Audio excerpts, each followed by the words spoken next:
We want to hear about Dirty Jobs because it's been like 2013 it went off the air, and I know people have wanted to see it again. How to come back? The short answer is COVID. You know, we locked down for a year and a half, and essential work became headline news again.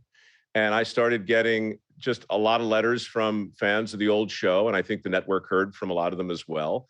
And you know, Dirty Jobs was the granddaddy of essential working shows.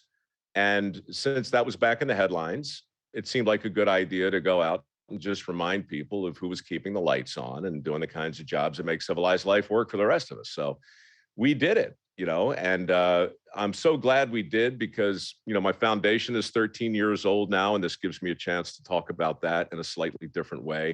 And there are a lot of other projects swirling around, but Dirty Jobs has always been at the heart of it for me. It was a very personal show.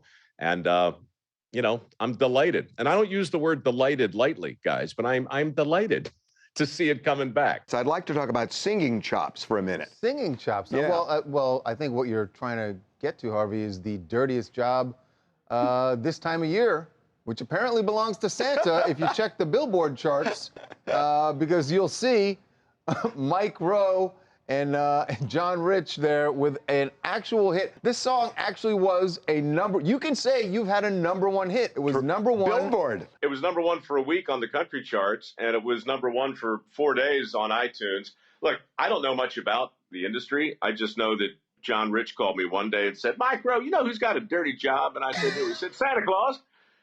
And so we wrote a song.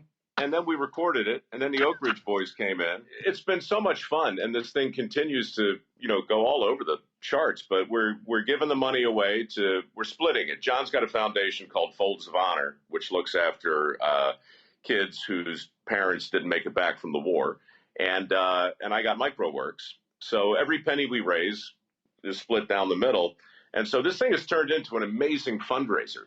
And look, I sing in the shower, weddings and funerals, but I just got off the phone before you guys called. If people want to do like a record deal, it's absolutely unbelievable. These guys in Nashville, they're like, "Who the hell are you, man? You're doing these dirty jobs, you're minding your own business, and now you got a top, you know, you're on top of the chart with a song you didn't even mean to write. What's going on?"